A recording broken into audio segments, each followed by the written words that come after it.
Welcome to Fan4Racing Radio. This is Fan4Racing Sharon, and joining me is Jay Huseman. We're expecting Chris Crichton to join us here momentarily, but I'll go through our list of topics just so everybody can have a preview of what we're thinking of talking about here. NASCAR heading to Canada in 2006. Possibly the Cup Series in 2027. There's no change to the pit road procedure. We talked about that, but they did provide some clarification to that. No cars went to the R&D Center this week, so that was kind of an interesting thing. Kyle Busch teased that he was going to have an announcement tonight. I can tell you what that is.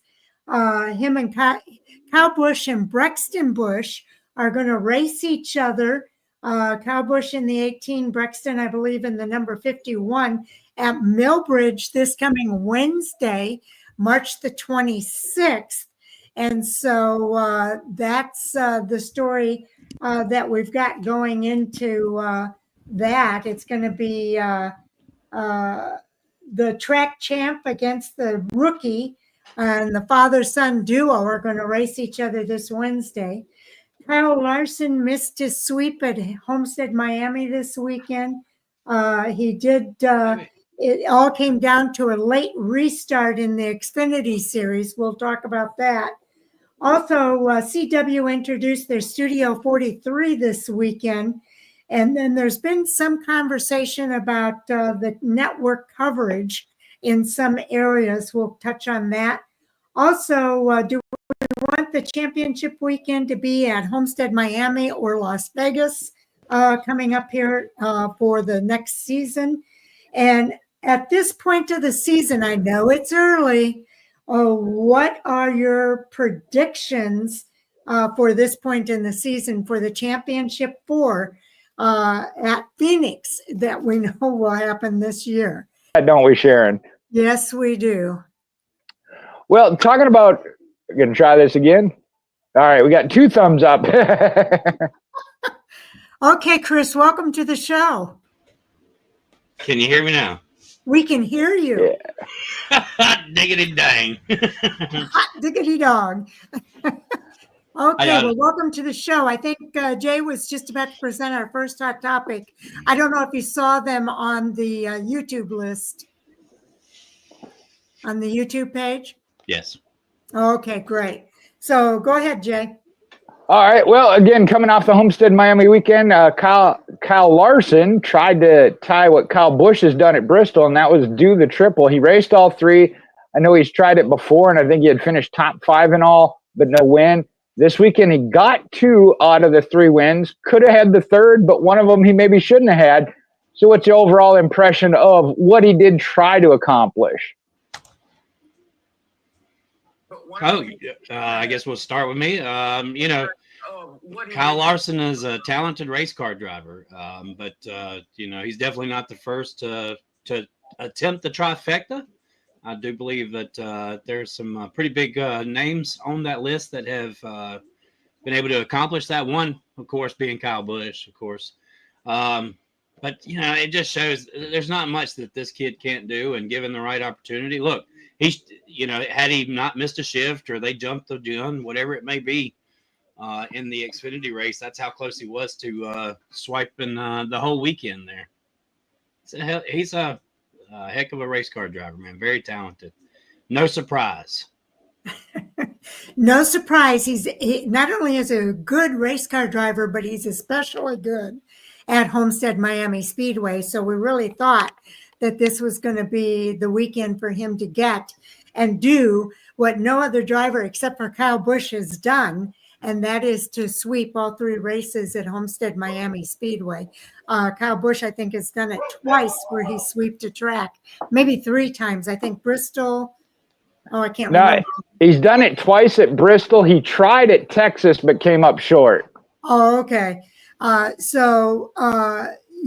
He really wanted to make that happen. He did a good job in all 3 series, but what happened is he got a push from behind from Sam Mayer, lifted his wheels up off the track. He said he couldn't get the traction he needed to get a good restart.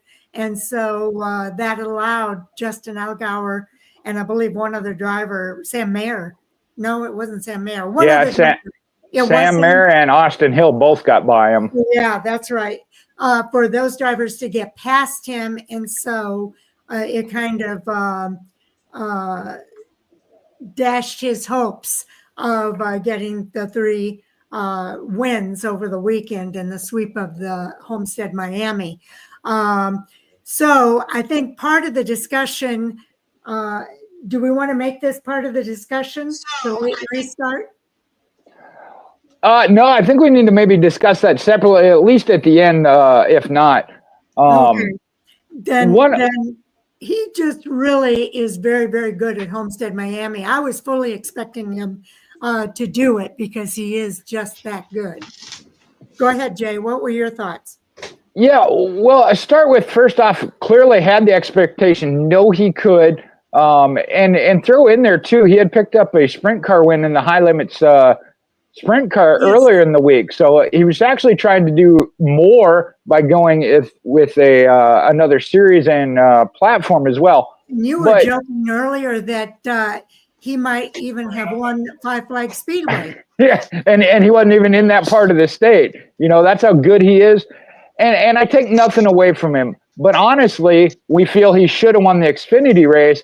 But then you got to go back and say he probably shouldn't have won the truck race on Friday night.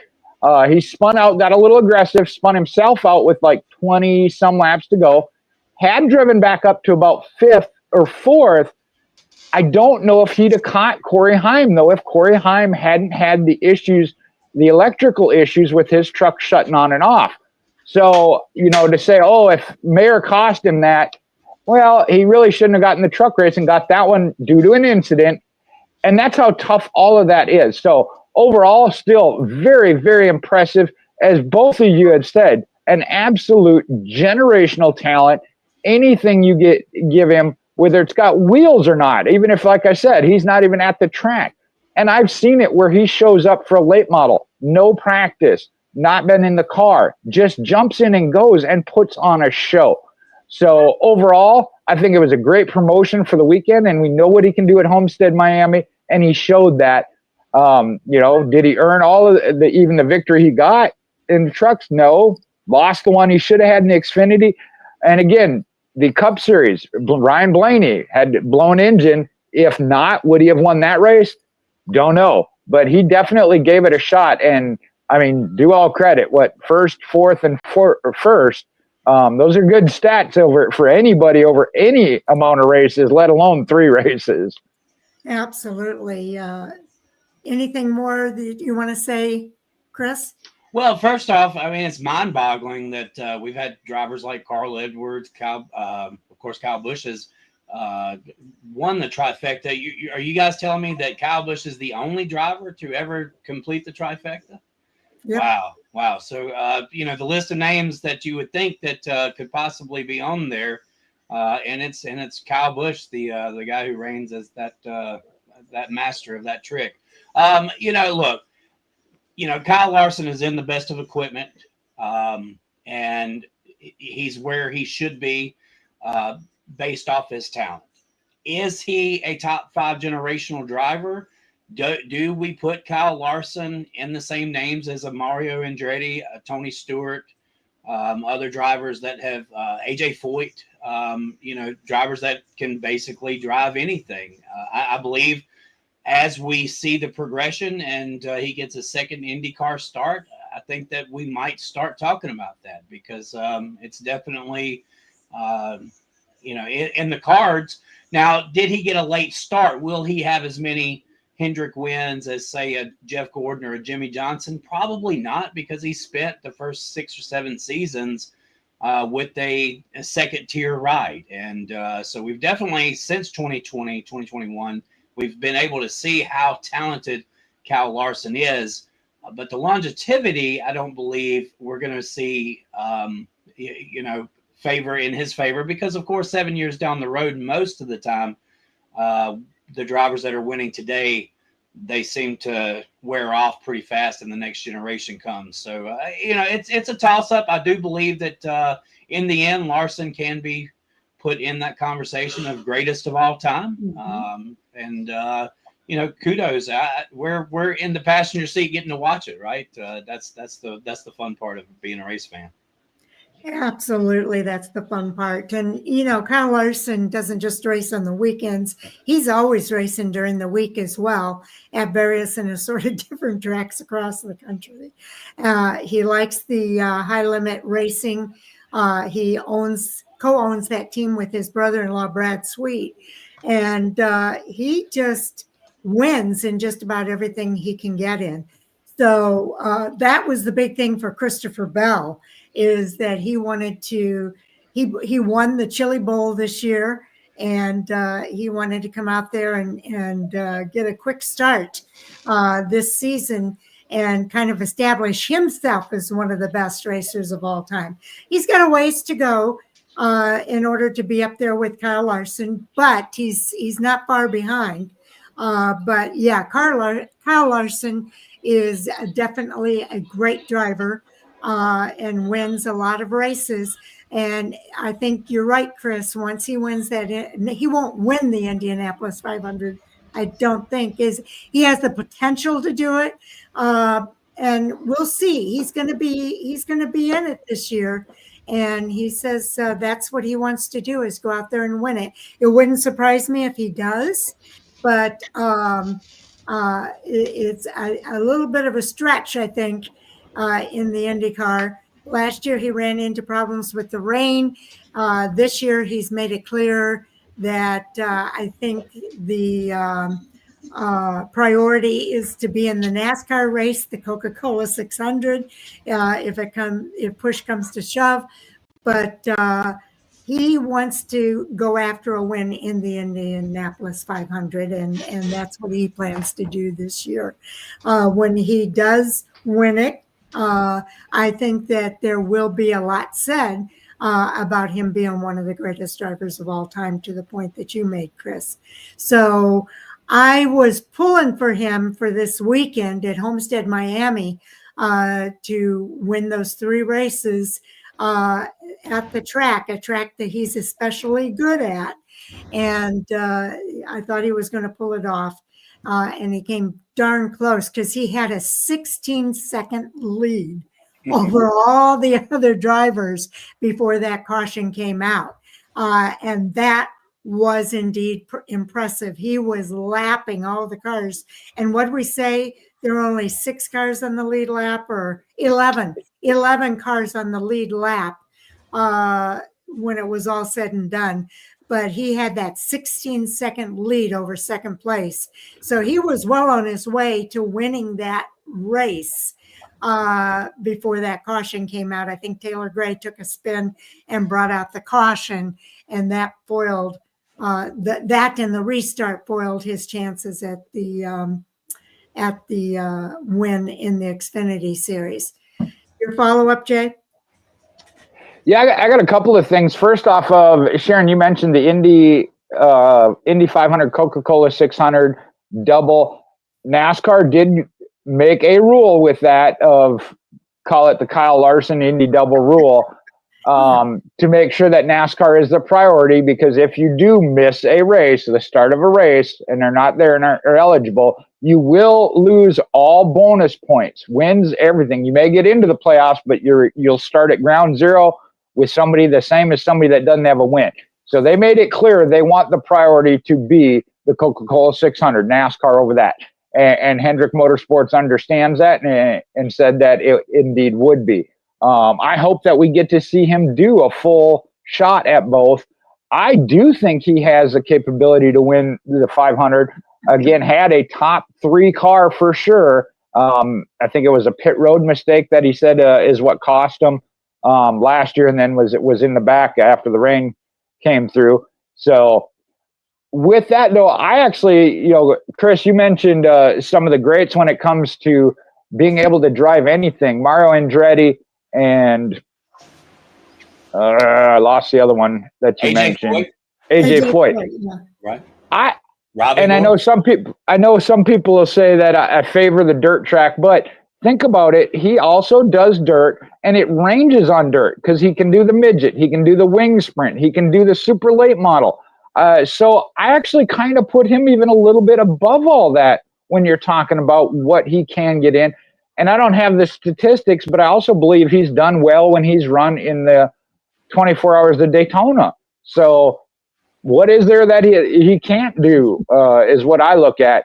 Now, I know AJ and Mario just never took that opportunity, so I don't know whether or not they could have run on dirt like we've seen Kyle Larson. But the scary thing, I heard a quote from him following this weekend. I don't know at what point in the weekend he said it.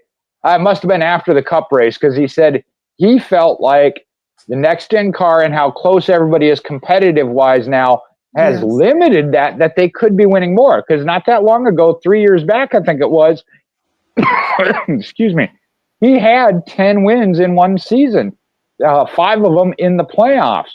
So, like I said, that's a little scary if he feels he was actually better in the older generation car, and now he said he just doesn't have the same ability with this next-gen car, and he's still winning races with it. Anything more you wanted to say, Chris? No, I think Jay's pretty much covered the points there. Once again, as a race fan, it's easy to have a negative opinion about Kyle Larson. I know there's a split side. There's a lot of people that are big fans, and other people are, same old song every weekend. But it's just like Jimmy Johnson. During the time of Jimmy Johnson winning, you heard all the complaints, you all heard all the naysayers. In the end, he's 7-time, and nothing will take that away. And Kyle Larson, he's writing his future. One day we're going to bring him up from Young Money to the new nickname that he has. Maybe he's 3-time, maybe he's 4-time. Who knows? Maybe he goes to Formula One and races for Cadillac. Would that not be awesome? Wow. Yeah, that would be kind of cool to see. But I will say the next-gen car, I think, is probably the best we've seen the next-gen car be this season. And it's gone through all of the evolution. Not to say that there probably isn't some other things that could happen, but for the most part, I think we've gone through all the rough spots, and we're at the best spot that it's been since it came out. And I think it's going to be an interesting season for sure. It's interesting that you said that, and I don't mean to cut in, but if you looked at lap times going on halfway through the run, there was like 5 seconds that separated first through 20th. I mean, that's competition right there. Yeah, sure. That is competition, and it is close like that all the time. So, Chris, I'm going to go to you for our next hot topic. Well, I don't know if y'all have it pulled up. I could not find the list of hot topics. So, I thought, okay. I looked for it, but I could not find it. So, do we want to talk about that late restart? Maybe we'll just go right into the late restart, Jay. What do you have to say there about that? Well, I think, it depends on who you're a fan of, what you were rooting for, what you wanted to see. I think Kyle Larson, when he got interviewed, did what he does. He expressed his frustration, but also at the end of it, and I notice this gets left off when a lot of people want to pile on it being Sam Mayer, Kyle said he did what I would have done. If he'd have been in second, he'd have done the same thing. Now, Sam Mayer in one statement did say, I screwed up. I ruined that. That was my worst restart ever. I ruined his race. But he also said he felt like Kyle Larson laid back a little bit, going late in the box, which is his right, but it's that playing games, and that's kind of what bunched him up for him to get into him. So, like I said, it depends on how you want to look at it. It happened. I hate to label that as a racing incident, but again, we've seen how important the restart is. I mean, every little bit, every split second. And that one, just everybody was trying to time it. Kyle trying to make sure they don't time it on him. Sam Mayer trying to make sure he's right with them. Had Kyle started and Sam Mayer given him a bump, that would have pushed him out front, and he would have been thrilled because that would have given him enough to get out in front and take control of the race. So it's one of those, it's that fine line, you know, and like I said, Kyle was visibly upset. He said he can't go nowhere if his rear end is up in the air, and I think he got beeped out or they missed it a little bit. The word actually came out on the network broadcast. But then, like I said, he also said, hey, I can't really blame him because it's something I probably would have done too. Yeah, he did say, Sam Mayer said that it was a bad timing situation on his part. And so he said he just didn't time it right. And by the time you realize that Kyle Larson's laying back, it's too late. So what are your thoughts, Chris?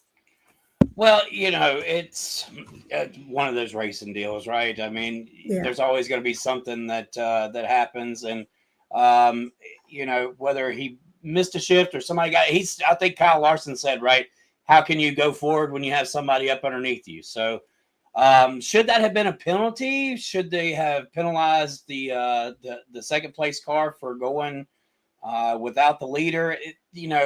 We've seen it called both ways. We've seen a no call. We've seen a call. It's just one of those situations, you know, and it's going to happen. There's always room to argue. But it's just what's horrible about it and what's terrible about the whole situation is the opportunity that Kyle Larson would have had to fulfill that trifecta. So outside of that, I don't really think that it would have garnered much attention based off of, we've seen this happen many times before, whether he missed the gear or whether or not the guy behind him just went too early and lifted up the rear end of the car. You know, that'll have to be figured out in telemetry. I don't know if anybody's checked that to see or verified whether or not Larson was in the gas. So, you know, who knows? Dirt track racing, you see them play games all the time, you know, who want to try to hold back to make the other jump. It's always a trick in the game. So it's really hard to make much of a subject of it because, you know, it's just one of those racing circumstances. Yeah, I would agree with you. Both of you alluded to it that, you know, Kyle Larson said that, you know, it's one of those racing things. You couldn't blame Sam Mayer. He's frustrated by it, and you can't blame him for being frustrated.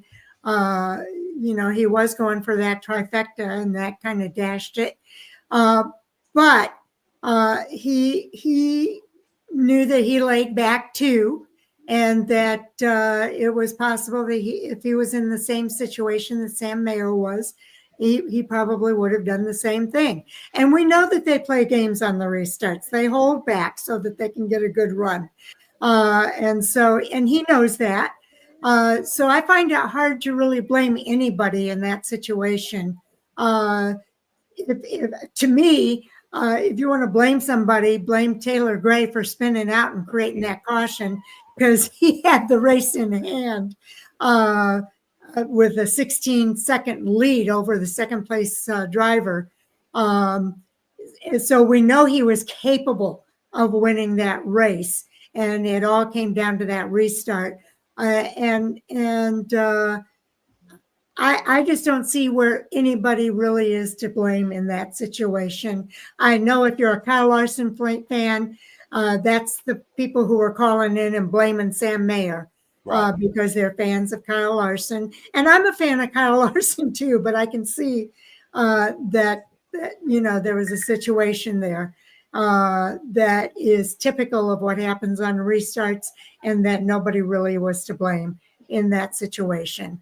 And that's the way I see it. I think the 16-second lead says that Kyle Larson had the capability of pulling off that trifecta this weekend, and would have pulled off the trifecta had it not been for that late race caution. So, Jay, what are your thoughts? Well, Sharon, you kind of hit on it, and it's via social media, but I know for a fact Taylor Gray got some hate mail, if you will, and the one taking the blame. And like you said, it's the Kyle Larson fans, the ones that wanted to see him get the trifecta, and clearly had the dominant car.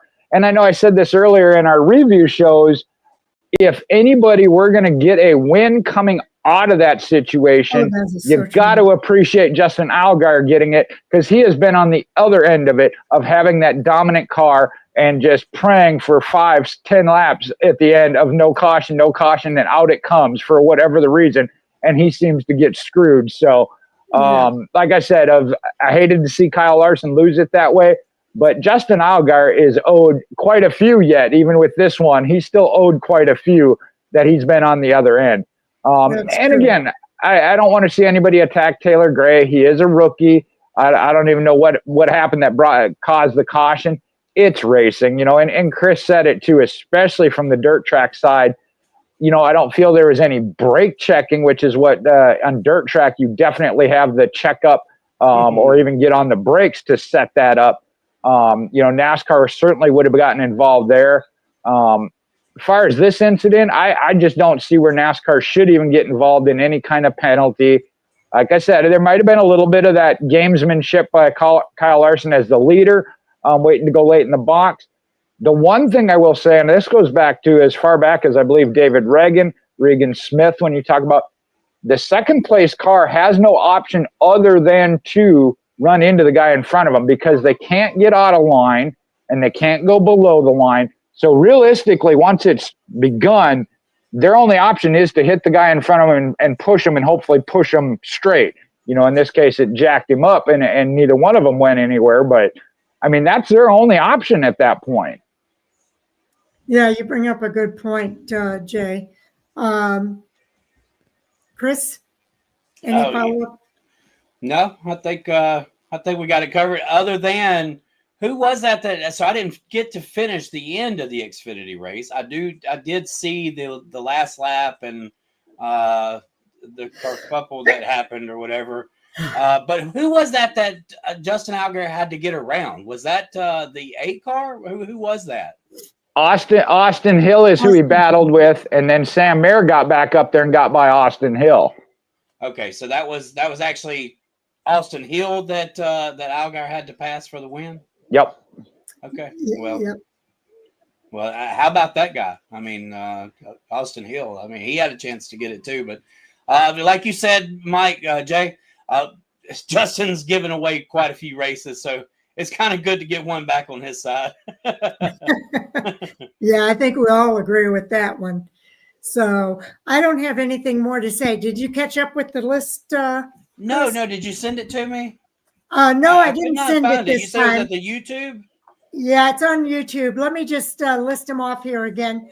NASCAR heading to Canada in 26, possibly Cup Series in 27.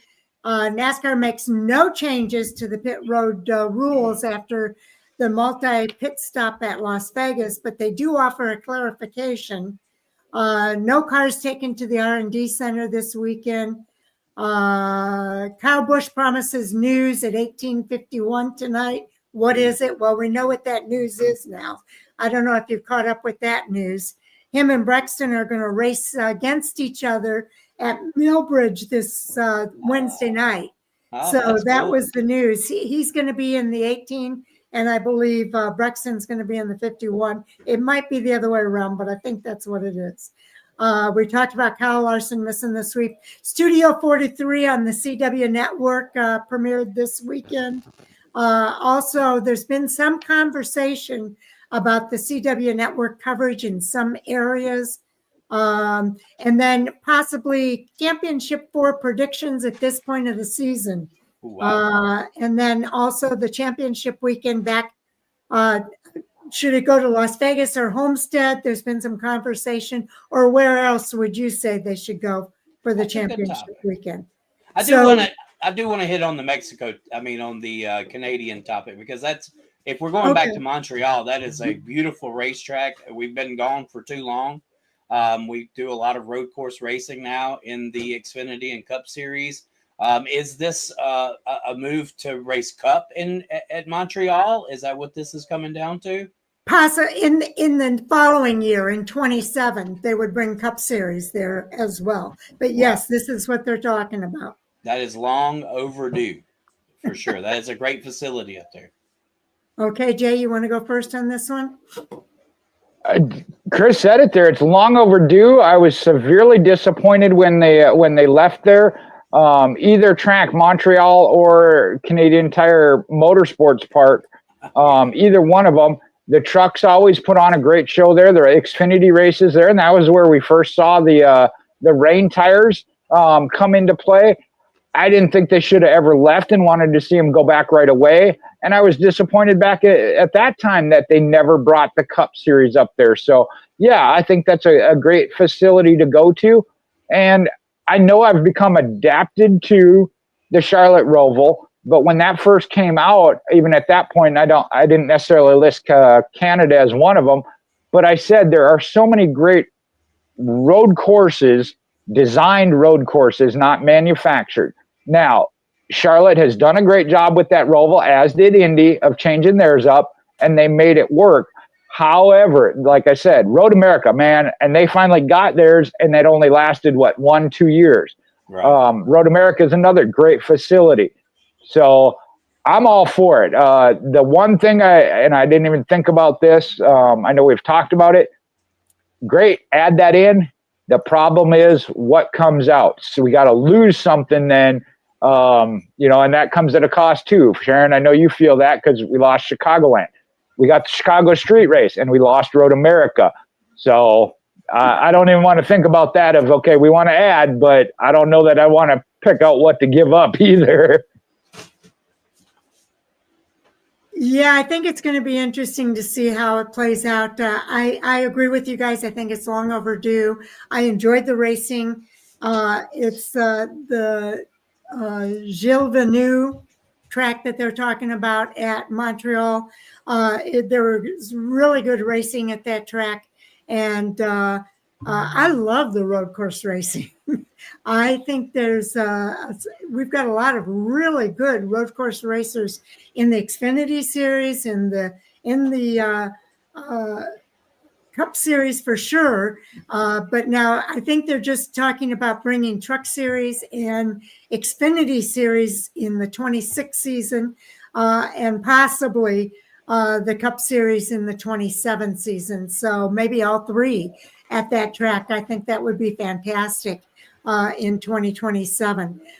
We've got the drivers to do it, and I think it's always good to go up to Canada. There's a lot of Canadian drivers. I don't know if we'll get the same reception or not, but there's some good Canadian drivers that join those races as well. And I think that's always good as well, to introduce those drivers into the NASCAR series when they're racing up there. And I think it would be a big positive if they're able to pull that off. Chris?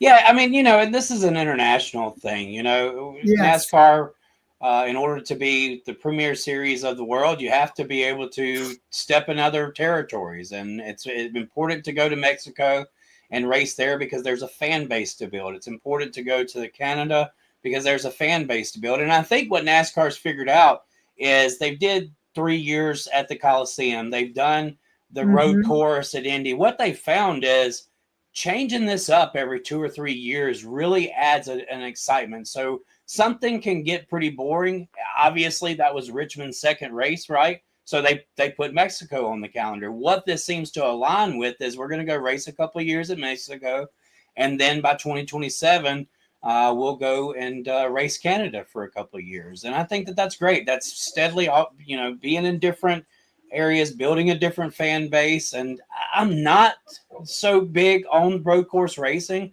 I do like the bull rings. I like the small tracks. And, look, for 10 years, we had a car that just did not put on a good show at a 1.5 mile speedway.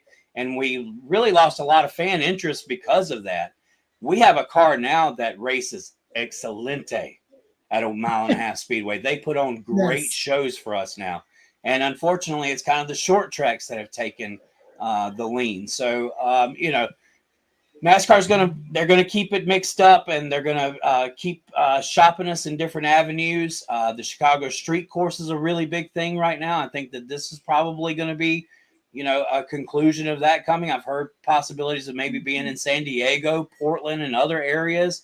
where they could possibly move this street race to. So look, as long as they're willing and dealing and putting us in different areas and all, we're growing the sport. I think that's what's vital. And look, I'm all for keeping Montreal on the course for Xfinity and for the Truck Series, even if it's only a 2-year shot or 1-year shot for the Cup guys. Okay, Jay, your follow-up. Well, Chris, that's amazing. You jump right into our group here. We've talked about that. It seems like when you're talking about doing an experimental thing or something for the first time, that 3-year window seems to be the mark. The 3 years we did on Bristol Dirt, the 3 years at the Coliseum, we're in the 3rd year of the Chicago Street Course. And like you said, it appears to be that's wrapping up. I haven't heard anything as far as them renewing that.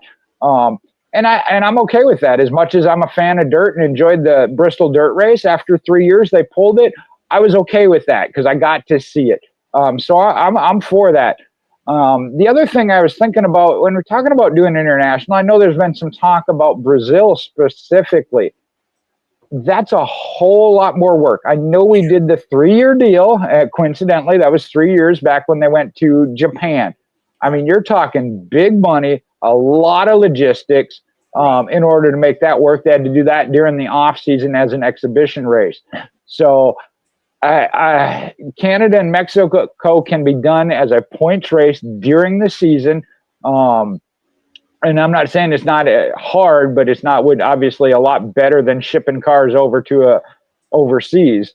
So I think it is a very good thing. And like I said, I always enjoy the Canadian, what do you call it? Canadian Tire Park is one of them, and the Circuit Villeneuve. Sharon, I don't know if you remember, I think that was one of the first articles that I wrote because I was in the Truck Series. Cole Custer opted to play football and tackle John Hunter Nemechek after that race. And I did an article on that. Yeah, there was a tackle during that race too. That's right. Race. Got into some football moves after that. So I think it does provide some great excitement. I know that, fans aren't necessarily, or some fans aren't necessarily in favor of the dump and run. And that is one you would have to absolutely classify as the dump and run. I would never dispute that. But so I think it would bring some great things. And you mentioned the fan base. And as you guys were talking about it, bringing in drivers, we saw it at Bowman Gray, where they had the locals that came in and raced there.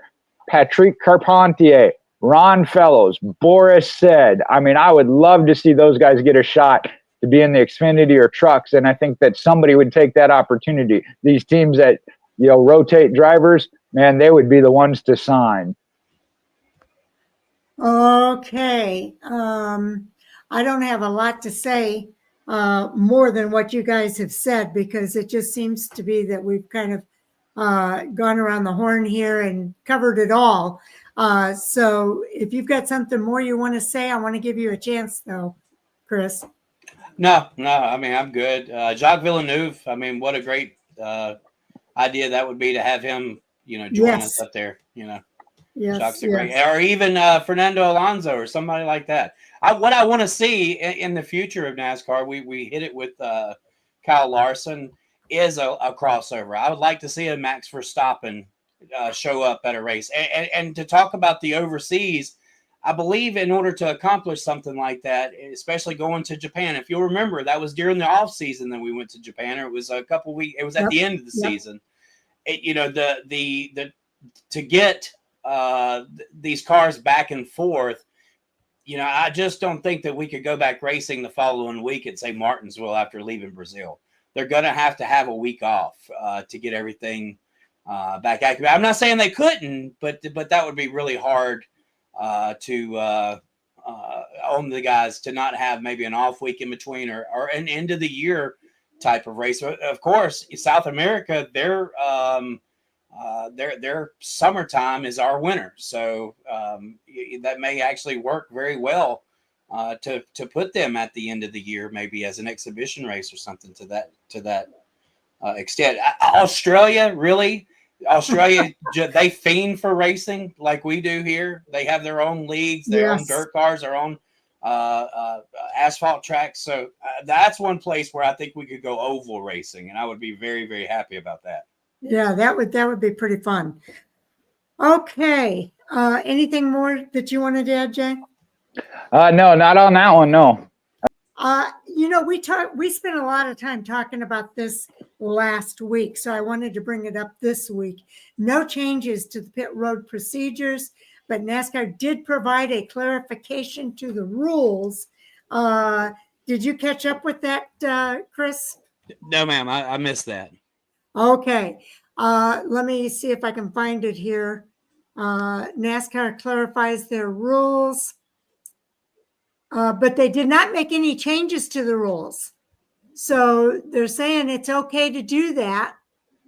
For safety purposes. So they did agree that was a safety issue. Yes. And they're not going to give any penalties. Hey, kudos. Look, we said last week, why would we penalize somebody for erring on the side of caution? Yes, so they did not make any rules. If you want to go ahead and comment, Chris, and then I'll see if I can find the clarification part of it. Yeah, I mean, right there, they got it right. They got it right this time. They didn't. Not every action needs a reaction. I believe that wholeheartedly. I'm sure they've put in some specifications of what they don't want to see in that type of situation. And of course, if you take a tire from the pits from another guy's pit, that's going to mess him up. And I don't think NASCAR is going to just gently give him another tire. I believe that's probably going to be some of the specifications there.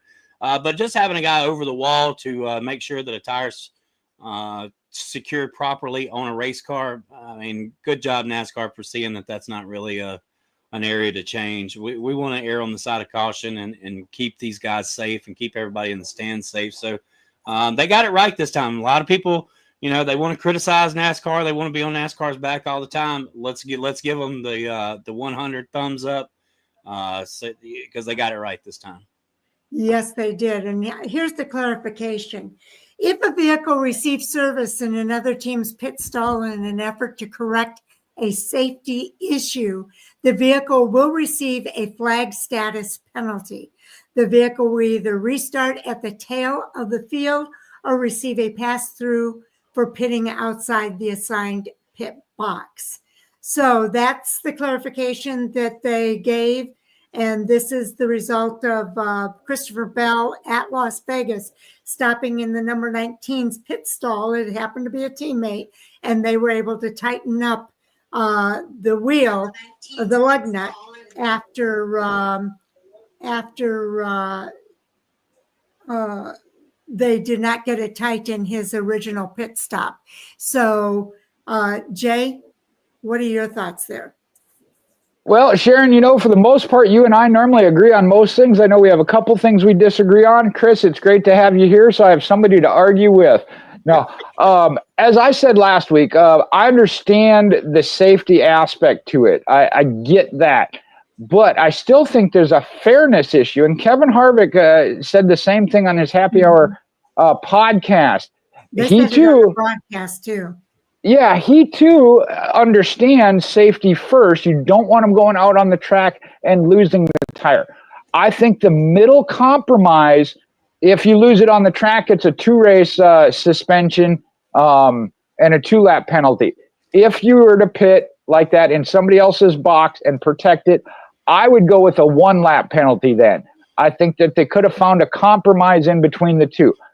They sticking with the rule, which is of essentially it's the same rule as taking equipment or pitting outside your own box, tail end of the longest line, or if it's under a green flag stop, then the pass-through penalty. I just think it should have been amped up a little bit more because, like I said, I think it's an issue of fairness. If you have the single car, I know we don't have very many of them left, or a 2-car team and their pit stop is behind you, or depending on where you're on pit road, you don't even have that option of a teammate in front of you. That option's been taken away, whereas other teams have it. So I think they do need to look at it from the fairness aspect of only certain teams have that capability or have more options. Just for example, of if you do have a teammate, you only got one option versus Hendrick Motorsports or Joe Gibbs in this case has 3 options because they have 3 teammates.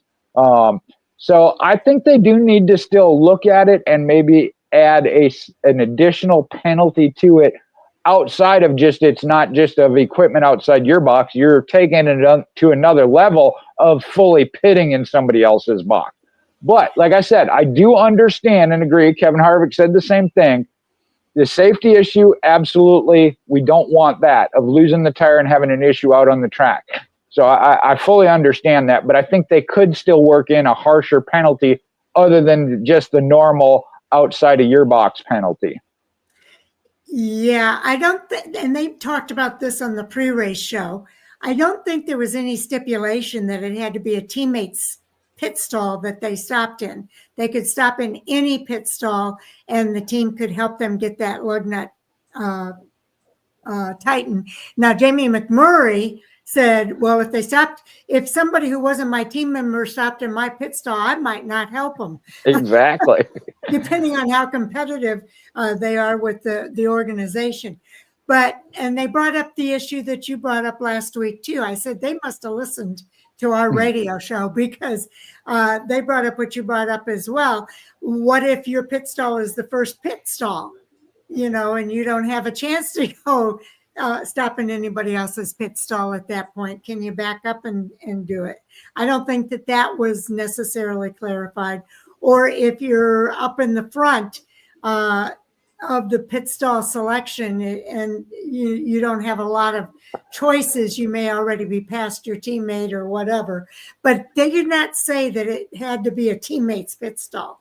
You could stop in any pit stall and they may or may not help you. So, what's going to happen in that case is it's going to happen. Somebody's going to stop in somebody else's pit stall. And if they don't help and it's a safety issue, then I think NASCAR is going to have to clarify it even further, that if a competitor does stop in your pit stall and it is a safety issue, then you do need to help them. It's not a choice. I guarantee you they don't set the record for the fastest pit stop if it's not their team. Yeah, well, it'll be interesting if it comes to that point. But yeah, I do applaud NASCAR for not penalizing them and recognizing that because it was a safety issue, they did the right thing. And I do applaud NASCAR for that. Do they need to go further? I think the question of that comes down to what happens next as a result. Somebody's going to try to push it to the point that NASCAR is going to have to restate the rule even further, I think, at some point down the road. But for now, that's what it is. And that's what everybody's playing under the same rule. So we'll see where they push that to, because that's what it's going to come down to. Chris?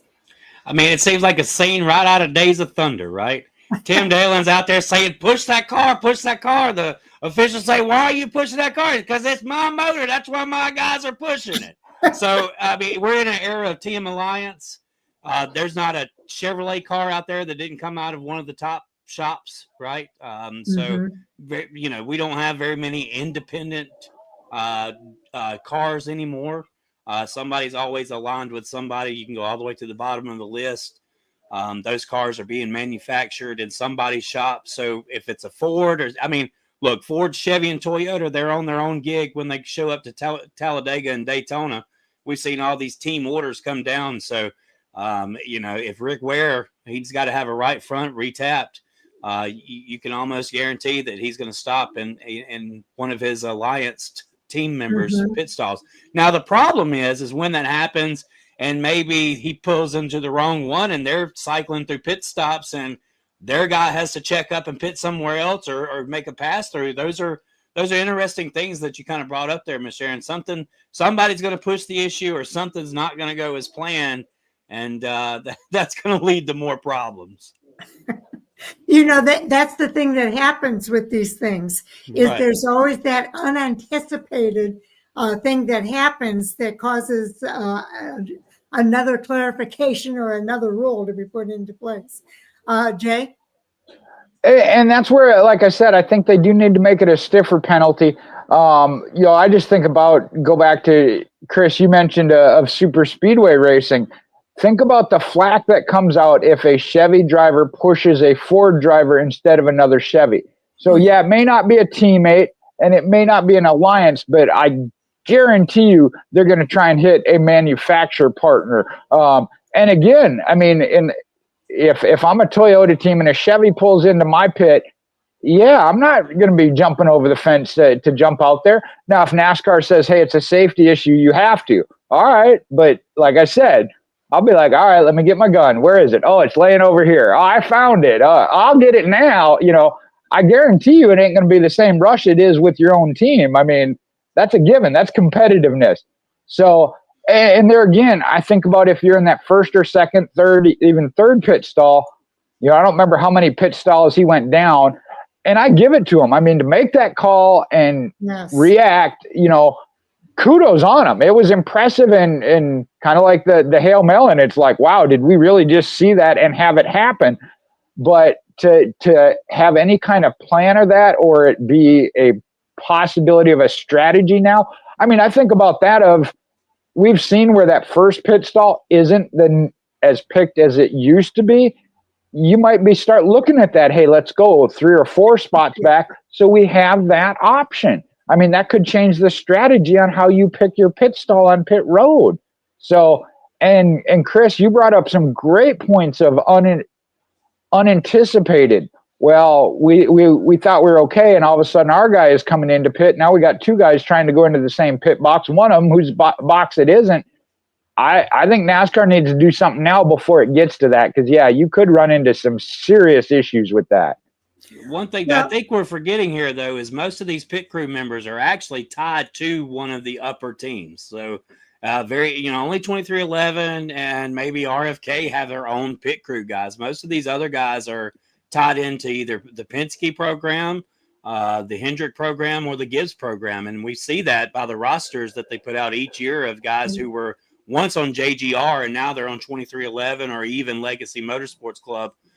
So, you know, their boss may be different than the boss whose name's on the car, you know, because these guys, they're supposed to be an alliance. Look, I wouldn't blow my opportunity of changing Kyle Larson's left front if I knew that it could get me into the show next week and on his team, you know. So yeah, it does. It opens up different variables that could happen.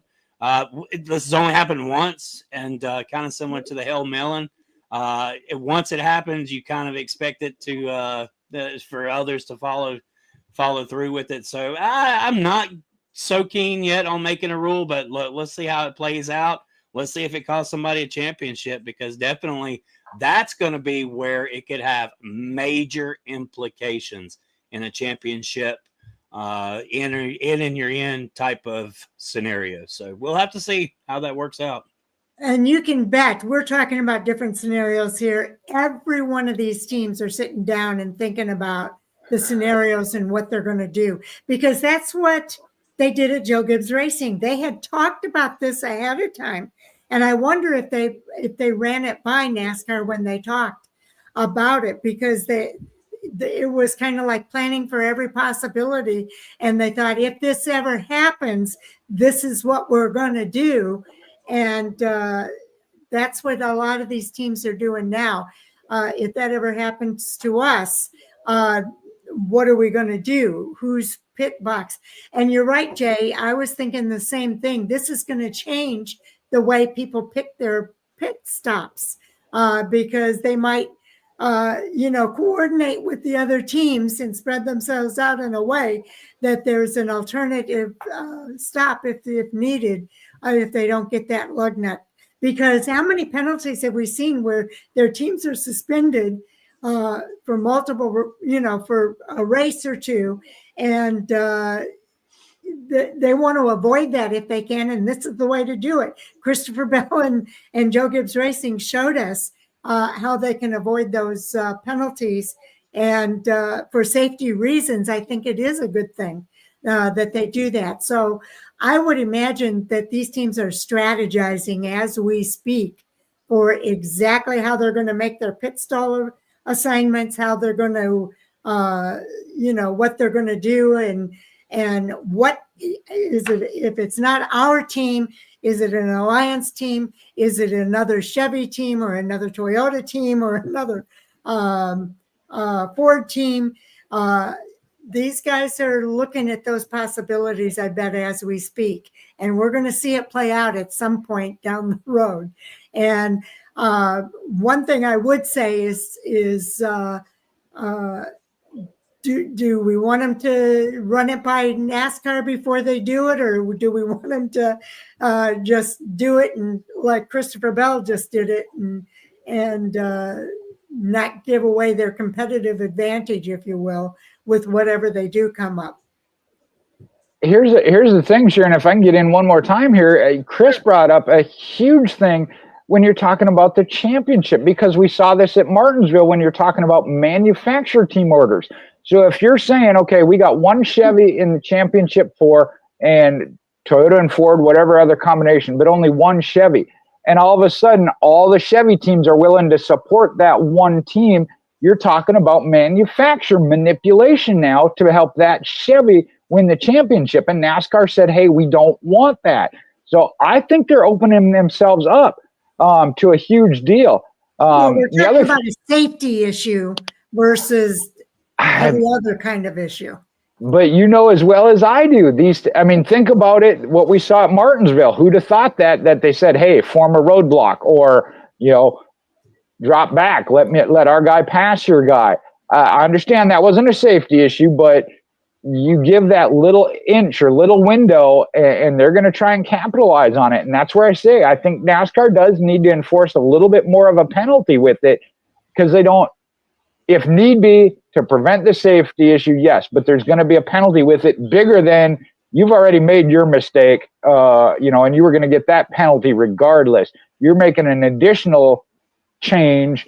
I think it should be a 1-lap penalty, in my opinion, and I think that would help deter it. And again, if necessary, you got to do it. Better than losing the 2 laps and it being a safety issue. You're still going to take the 1 lap over the 2 lap. Yeah, it's going to be interesting to see what NASCAR does. And I'm sure they're going to be observing before the playoffs begin. But I know these teams, too, they're going to be sneaky about it. They're not going to use it until during the playoffs or that championship race. So we'll see. We'll see how it plays out. Chris, anything more? No, I'm good. Okay. Jay?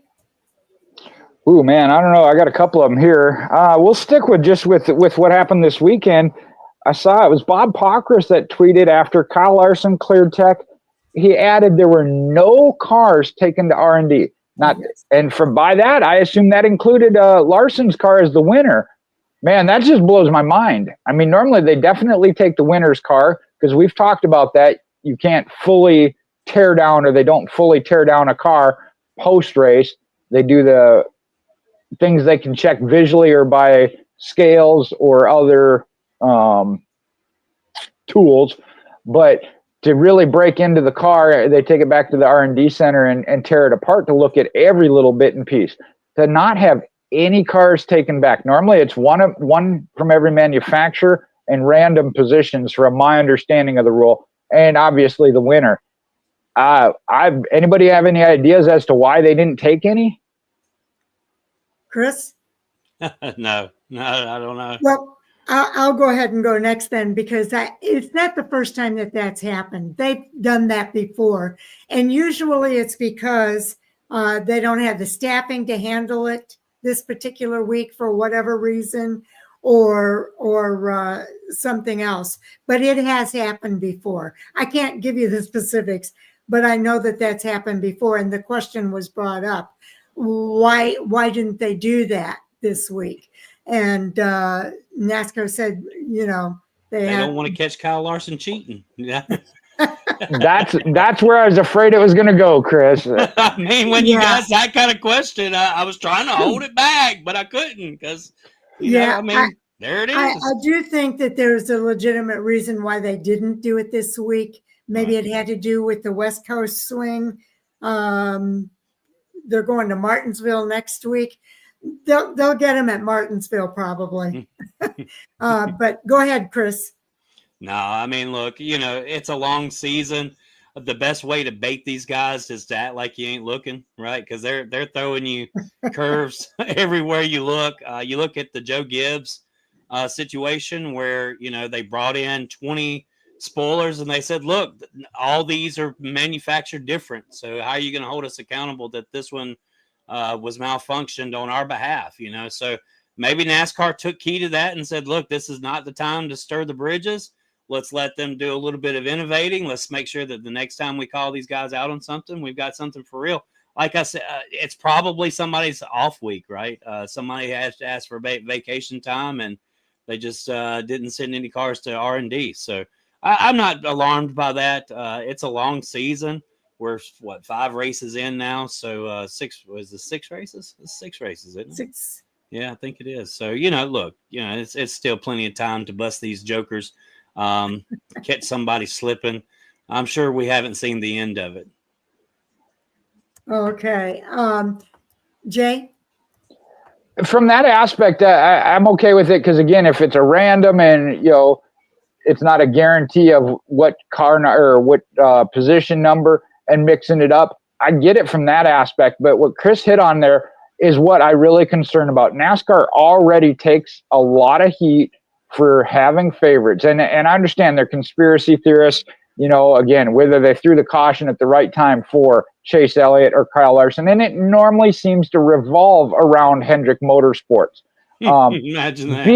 And that's what I said. I just don't think they want to open that door for more of that. And the fact that we knew Kyle Larson was going to be going for the triple this weekend, if NASCAR's like, hey, that'd be good publicity and we don't want to end up ruining it, I don't know. And I try not to get into that, but it's there. And that as soon as Chris said it, I'm like, that's what the problem is you're going to start getting that. And I didn't look all the way down if that was some of the replies to Bob Proctor's tweet.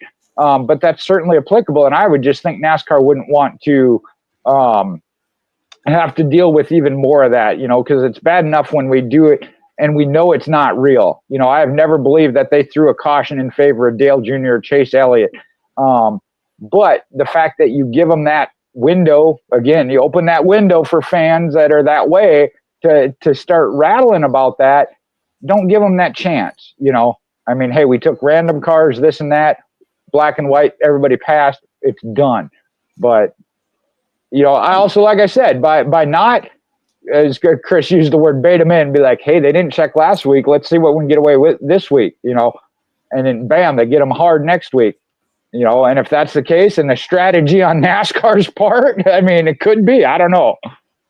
Well, let's face it, if they're going to have a week that they've got a low staffing number and they're not going to be able to take cars back to the R&D, they're not going to put out an announcement and say, hey, no cars are going to the R&D this week.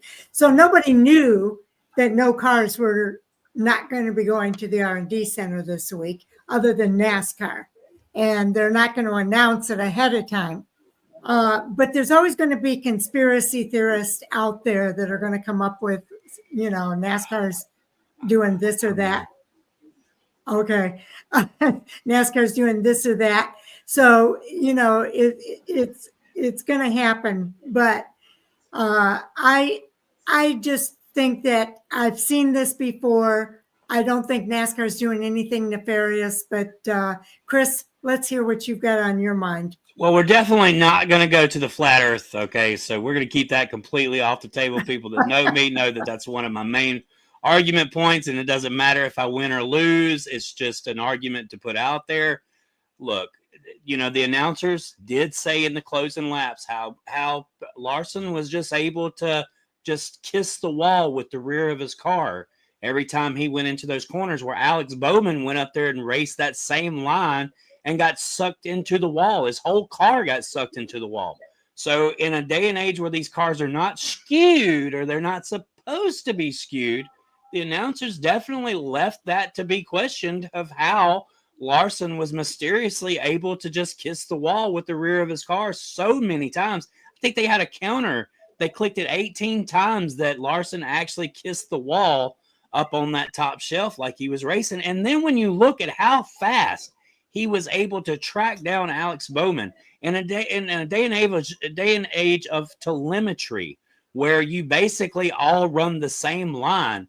How did Kyle Larson have so much talent in his pinky finger that he was able to track down Bowman by 3, 4, 5 seconds there at the end of the race? I mean, because Kyle conspiracy or Larson is not, Kyle Larson. he's Kyle Larson, and he knows how to put his foot through the floorboard, y'all. And Alex Bowman was chicken, but no, I don't really buy that. I do believe that certain crew chiefs find certain areas, and look, do I want Larson popped now, or do I want him popped later on in the season? Look, it's more fun if we talk about it with 5 races left into the chase season than it ever would be at Homestead right now, because they would have plenty of time to rebound. And if you want maximum cost of getting caught cheating, you want to get caught at the end of the year, because now I believe one of the rules is if you get caught and you get thrown out, basically you don't get any of your advantage points that you had before. So this is definitely a time ticker. We'll see who gets that detrimental penalty there in the maybe mid-season, closer to the playoffs time. Okay, Jay. Yeah, if there is a driver suspension with it, that's when you lose those playoffs. Whatever reason you lose your eligibility by missing a race, and if it's a one race. But normally the driver suspension is under the fighting or behavioral problems. And I say generally, we haven't seen that necessarily when it comes to that. Normally they'll suspend the crew chief, car chief, jackman, whoever had the issue or whatever, or leave it up to the teams. But that's exactly what I'm afraid it happened. And Sharon, I know you've said this all along. You always want to know that your champion of the sport is one that has done so cleanly. And by leaving that option, whether you're a Kyle Larson fan or not, and I'll go back to Jeff Gordon. I was a Jeff Gordon fan. I go back to the T-Rex car. I mean, they put a whooping on him with that machine. And when they checked it, they would never, and I don't know if they ever have. I know I've heard some interviews from Ray Abraham that still will not discuss what they did with that car. But NASCAR said, just don't bring it back, period. Right. Don't bring it back to the track. So that tells you there was something there. We've all agreed Kyle Larson has talent, but like Chris pointed out, of how can somebody have that much more and be able to do that well? It raises that question. And by taking the car to R&D and saying, hey, the car checked, it's clean, it just puts all that to rest. And I think they need to do that. And I honestly, you said you've seen other times, maybe I've just never noticed it. But yeah, this was a first for me noticing it anyway. I remember other times that this topic was brought up, and NASCAR indicated at that time that they'd done it before. They just didn't make a big deal about them announcing it to everybody. So this is the age of transparency. So they're not going to say it ahead of time. I don't think they should say it ahead of time. Coming up to Martinsville, we're not going to take any cars to the R&D center. You know what's going to happen if they did that. So, yeah, Hendrick Motorsports would bring the T-Rex car back. Exactly. So, I do think that there might be a legitimate reason for why they didn't. I do think that we know that Kyle Larson can ride that wall better than anybody else. And I do buy that.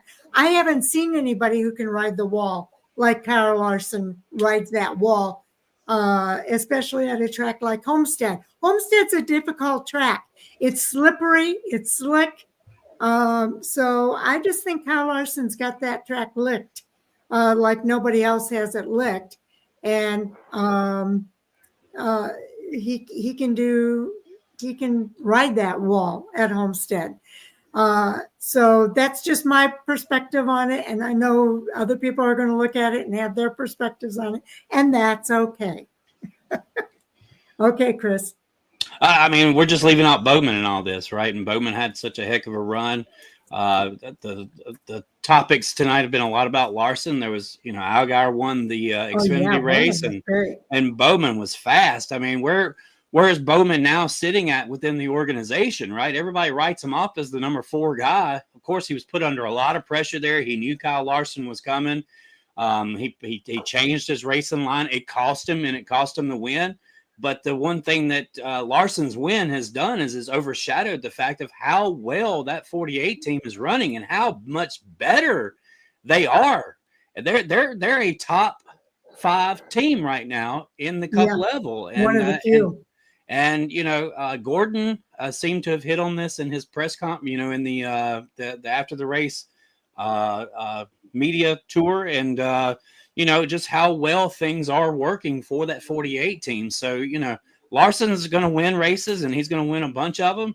But it's guys like Bowman that have really gotten this season excited, seeing some of the guys that we're not used to seeing run up front, like Josh Berry, like Alex Bowman, really getting that opportunity, because you have to be up front to win these races. And if Bowman's there, then we know that those wins are coming. And from my understanding of that actual interview with Gordon was Ally doesn't want anybody else in that car but Bowman. And I think that is satisfying to know, because everybody's expecting Bowman to get the push out at the end of the year. And I just don't see that happening. I think that he's got a great crew around him, and he's got a crew chief that believes in him, and he's got a sponsor that believes in him as well. Jay, I heard it. Did you hear it? They said it on Sirius XM today. Somebody was saying, oh, he made a mistake, and he admitted he made a mistake. And so his days are numbered at Hendrick Motorsports. And I'm like, what? No. Do you want to roll into that hot topic? I know you didn't on the list there. Roll into it. All right. Yeah, there was a lot of chatter again on Sirius XM. I listened to Dave Moody on the way home, and that again. And Dave Moody pointed it out, and I can't even give the site or the source from last year. Dave wouldn't. I thought he did a respectful job of that. He's very upset with them. If you haven't heard it, you can go back and listen to Sirius XM Speedway from today. That last year already, a website or media outlet started putting that out about Bowman being out, even after Rick Hendrick and Jeff Gordon both said, hey, you don't know what you're talking about. I don't know why they went at it, and they continued. And as Moody pointed out, even after he signed, they still would not acknowledge they were wrong and made a mistake. And what more does a guy need to do? He's still winning races. He was in the playoffs again, took the penalty, which got bumped out, and Joey Logano got in. But right now, 3rd in points. Top 3 are Hendrick cars. He is the 3rd one. He's ahead of Chase Elliott. If he needs to go, where does that leave Chase Elliott? Because he's behind him in points. He is the only driver to have finished in the top 10 in 5 of the 6 races. What more does the guy need to do? And that's one of whether he's your favorite driver or not. That's one thing. And Sharon, you hit on it. From my understanding, if Bowman's not there, Ally's not there. And that's a big-time sponsor. That's right. Yeah. You heard the same thing I heard then on Sirius XM today.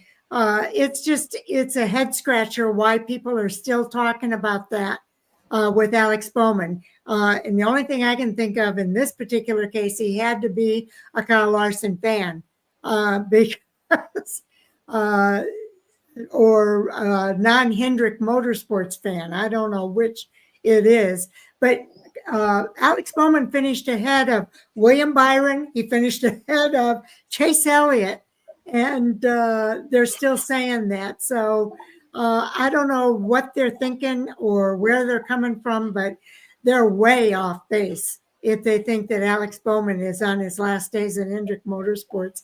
You said it, Jay. There's Jeff Gordon said it. Rick Hendrick said it.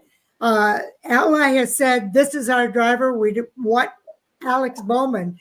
And they're still saying that. I don't know how they can even hold their head up and call in and say that at this point, because I think that Alex Bowman also is one of the few drivers that have, if it's not top 5, it's top 10 finishes in all the races. So, or out of the last 6 races, 5 of them have been top 5 finishes. So It's amazing what he's done so far in this season. He was the pole sitter for this race as well. So I'm scratching my head.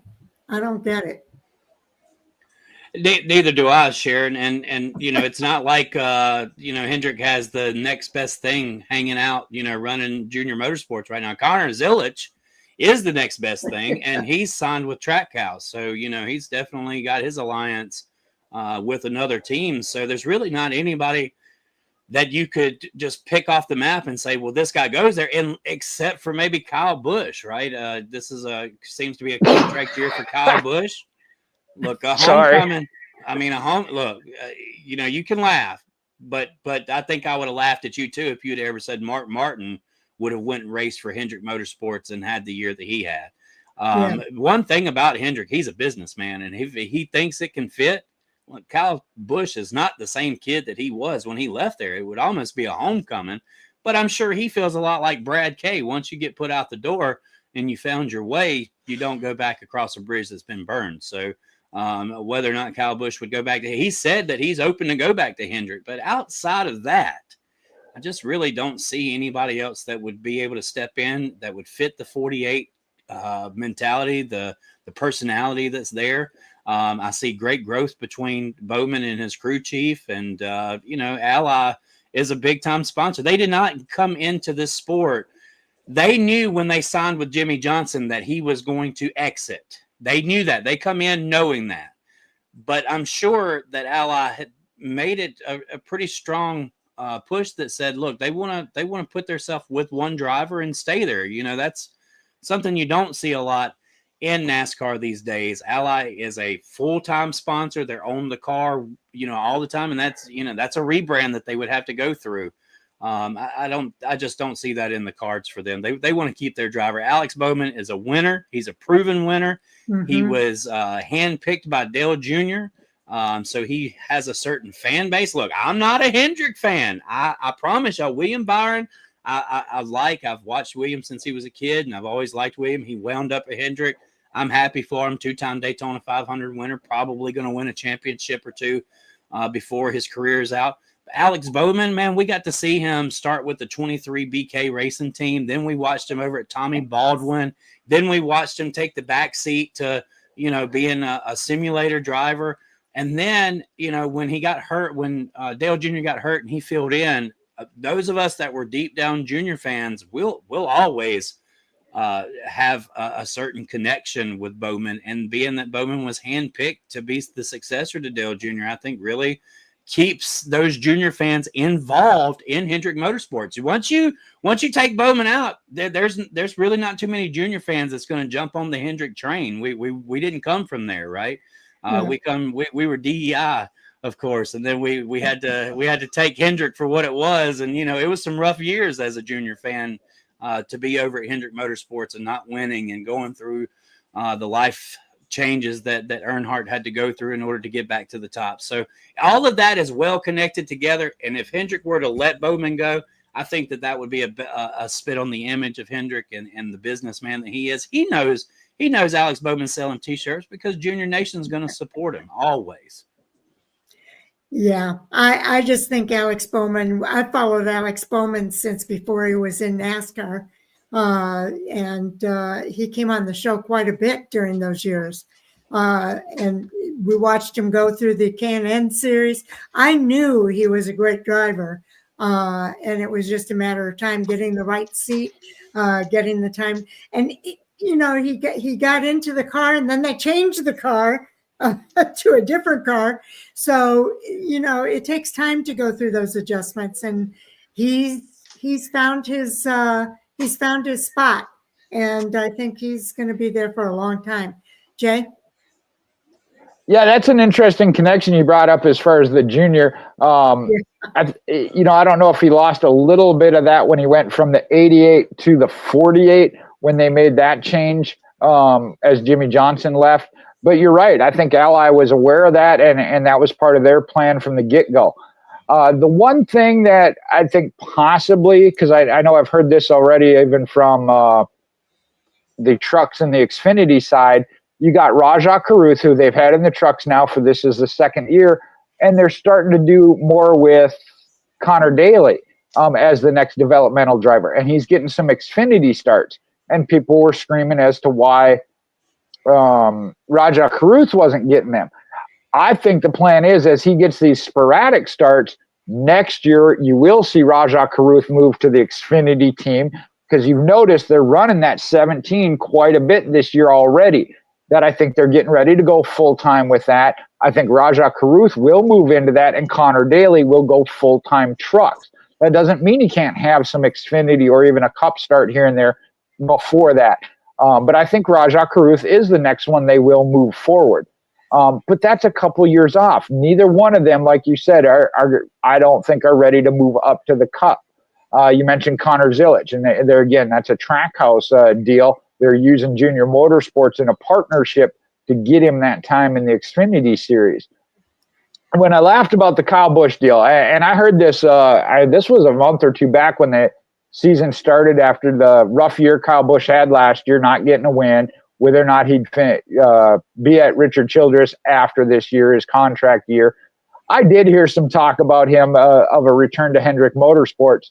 And my laugh was because of just talk about stirring up the internet and social media. If it were the right fit, I don't think that Hendrick would deny it. I don't know that it would happen, though, again, based on his age, and they do have a couple of drivers coming in the near future. And again, I don't think they're ready to get rid of Alex Bowman. We've heard that. Again, Jeff Gordon was right away saying, hey, I don't know who you're getting this from or why you're getting it, because it's not true. You think about that. He spent more time talking about Alex Bowman from second place than he did with Kyle Larson in everything he did over the weekend.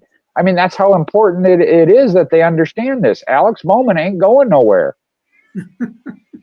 Yeah, and don't forget about Corey Day. Corey Day is another development driver coming up. Oh, you're right. I said Daly. That's who I meant, yeah, not Connor maybe Daly. That's who you meant. Yeah, thank you. No, yep, thank you. You are correct. Wow. I didn't know he was going full-time Cup. Yeah. Connor was, I knew he retired from IndyCar, but a little bit older for that. Yeah, I thought maybe you were talking about Corey Day, but you kept saying Connor Daly. All right. That's my second mistake of the year so far. Okay. Maybe. All right, second mistake today. But don't forget that Brexton's hanging in the wing there, and we know how early Hendrick signed Chase Elliott. And you see in the way that Jeff Gordon does business, he does business very similar to the way Hendrick does. And when they see a talent that they think that there's going to be the next thing, we could talk next week about nepotism in NASCAR. I mean, we have some kids that are coming up, man. That is true. Wasn't it Brexton Busch that was signed to RCR? That's the one we were talking about. Chris, what's your take on that? When Kyle Busch signed with Richard Childress Racing, they said Brexton was signed to an RCR development. Was that actually true, or was that just kind of a joke? I don't know, Oh, okay. Yeah, I don't know either. Hendrick signed Junior, back when he was a little kid, gave him $10, so I don't know. I'm sure Brexton would probably expect a little bit more at the table than Dale Jr.'s tooth fairy money at the time. But it'll be interesting to see, because you have a Keelan Harvick, you have a Brexton Busch, you have these guys that are still young, but Hendrick went out and grabbed Bill Elliott's son when nobody knew him, other than Snowball Derby fans. Chase was, just being thought of as the kid that was in Bill Elliott's lap at the racetrack, and then all of a sudden we are where we are today with Chase. So they're going to go out and they're going to sign these guys at a young age. And I see Jamie McMurray's son is competing. Of course, we have Kelly Earnhardt Miller's son, who just picked up a win over his first win at Hickory. At Hickory, yep. I forgot about that. These Cup owners who are getting older in age know that, now's the time to pick the future for their organization. We all laughed a few years ago when Hendrick went to Daddy Daycare with Jimmy Johnson and Chase Elliott and all the, William Byron and Alex Bowman. It was like Daddy Daycare over there. the first couple of years. But, that's going to happen again. And I'd say another 7 to 8 years, we'll have that turnover once again. And we'll be starting to see these young kids that carry their father or their grandfather's last name, given the opportunity to race up in the Cup Series, or at least one of the filler series. Yes, indeed. Okay, guys, we're coming up on the hour and a half time frame here. And do you have another topic in you, or are we ready to close it out for tonight? Well, I'd like to throw out the one, because I wanted to get to this last week already, and I don't know that we did, of championship race weekend. Right now it is at Phoenix for at least yet this year. I don't think there's anything signed beyond that. Obviously, after last weekend's Las Vegas race, Chris, you mentioned it, the 1.5 miles are good. We saw a good race at Las Vegas, and then this weekend at Homestead. And those are realistically, I think, the three options we have based on weather coming into November. But what do you think as far as where the championship race weekend should be held? Texas Motor Speedway. Oh, man, where is Tommy? Tommy would throw something at you through this video screen. Tommy and Mike. But you got to do it someplace where it's warm. I'm not saying Texas would be the greatest place, but look, I think Texas has the opportunity, just as well as Atlanta did, to fix the racing there. I think that they're going to work hard to make sure that track in Fort Worth, Texas remains. I would hate to see them on a chopping block. Of course, the reason why I said Texas, and I'm sure you guys want a little bit more of why I said that. Well, there's a thing that Texas has these races in the chase for a reason, and it's because they're paying money for that, right? Texas is paying NASCAR money to be in the playoffs, which is also what Phoenix has done. They've paid money. Homestead was paying money. So it's about the market. It's about where you can race and who's going to ante up the money. If they go in and make some changes at Texas and make it a good 1.5 mile racetrack, I don't see why you would laugh that off, that certain scenario. I want to follow the NFL way of doing things. Let's go to a different track every year and finish the season off at different tracks. Maybe a handful and alternate through those tracks. But it's definitely time to move on from Phoenix, whether we push it back to Homestead or Las Vegas. That's a great, interesting spot to maybe finish the season at, Las Vegas Motor Speedway, because just the branding behind that, and it's an out west speedway. So I'm not sure. I do know that I'm ready for the change. I'm ready to see a different track step up and hold the final race of the year. Look, as much crap as they talk about the Daytona 500, we could end the year at the same place that we started, and I think that would be based off the type of championship that we have. That's probably the best place possible to get the most of anything that could. The Murphy's Law, anything that could happen will happen, right? If you were to end the year at Daytona, start the season at Daytona, end the season at Daytona. What do you guys think? Whoa. Oh, wow. That opens up a can of worms. We'll be here another hour. Well, I do think the 1.5 mile tracks are seeing their heyday. It wasn't that long ago, to me anyway, but that's probably telling my age, that everybody was complaining about so many 1.5 mile tracks on the schedule, and NASCAR reduced the number, and now some of the best racing is at the 1.5 mile tracks. So that's the track where they probably have the most experience, although they've kind of split it up a little bit and given us a lot of variety.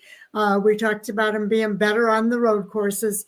I think a 1.5 mile track is a good track. I would like the 1.5 mile track over the short track for a championship race. Did I like Phoenix? Yes, I enjoyed the fact that they had the championship race at Phoenix. I thought it was a good location. The weather's good. We don't have the rain delays, or we shouldn't have rain delays at Phoenix, and so on. Las Vegas kind of gives us the same opportunity. And I remember we used to have the championship celebration at Las Vegas too. So why not camp out there, do the championship race at Las Vegas, and then go into the championship celebration? I would like to see that again. Right now it's at Nashville. Nashville was kind of the up and coming spot. What if you had it at Nashville? Is that a short track, Nashville? Yeah, it's a concrete racetrack. But yeah, it's the 1 mile. It's a super speedways. Oh, it is? Okay. Yeah, it is. It's a mile and a half, I believe. Right? Is it a mile and a half or a mile? Oh, I think it's a. Let me look. You keep going, Sharon. I'll look it up. Okay. Yeah, Nashville, because they do the championship there. I think that might be a good spot for them to consider for their championship race. And for the same reason, but that I think Las Vegas has a better chance of having better weather than Nashville will have. Right. So that kind of puts a little caveat in that. But I think warmer weather is what we need, a track where we can have warmer weather. Texas isn't guaranteed because I've seen snow down in Texas as well. Maybe not in November, but I have seen snow down in Texas. So I do think Texas could be a possibility as well. It's taken a bad rap. You remember the Thanksgiving game of the Dallas Cowboys back in, what was it, 93? It was snowing at Thanksgiving. Remember the snow game? Way back. Yeah, that was way back. Come out there and played in that game. So it has snowed in November in Texas. You're right. So yeah. So maybe not Texas, but Las Vegas is what I would lean toward. I like Homestead, but I think there's a lot of reasons to make it Las Vegas. We saw some great racing at Las Vegas as well. So, Jay, what are your thoughts? Well, I'm going to have to go back and try and find that. Wasn't quick enough to find the size of Nashville. Okay, I'll go. All right. Going with Chris, I'm going to agree with you. I'm going to disagree with you. I'm going to agree with you, and I'm going to disagree with you. Going back to, again, we talk about the 3-year mark, or maybe on a championship race weekend, it's got to be a 5-year deal. We've had that at Phoenix, had some great racing, but I do think it's time to move on. Do I think it's Texas? No, that's where I'm going to disagree with you. Tommy was the guy that was on here with us last year. I don't know if he'll be able to come on at all this year or not, but he was absolutely anti-Texas in the biggest way. I mean, you could not convince him otherwise. I'm not as harsh a critic, but they have not given us the best racing we've seen.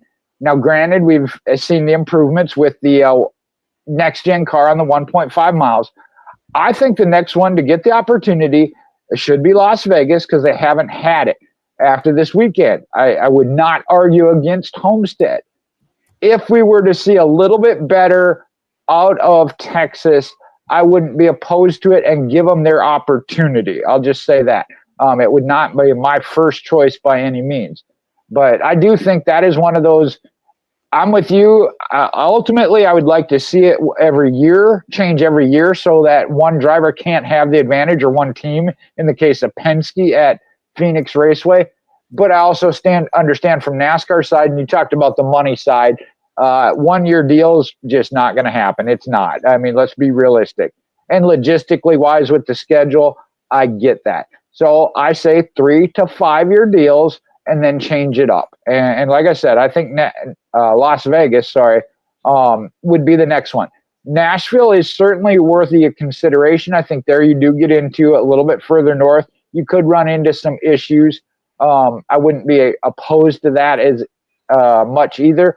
However, I think back to the race we had last year where we had the 5 overtime restarts. That got talked about today when they were talking about restarts. A lot of fans weren't happy with that and wanted the restart rule change. So I think the overall racing, I think Vegas is the next one that should get their opportunity. And again, that takes nothing away from Phoenix by any means. It's been good, but I think it's time for a change. Okay, Nashville is a 1.3 mile super speedway. It's called Nashville Super Speedway, and it's a tri-oval intermediate. Concrete. Thank you. 1.33 miles to be the exact. I did look it up myself. Yeah, what I looked at here said you're right, 1.330 mile. Right.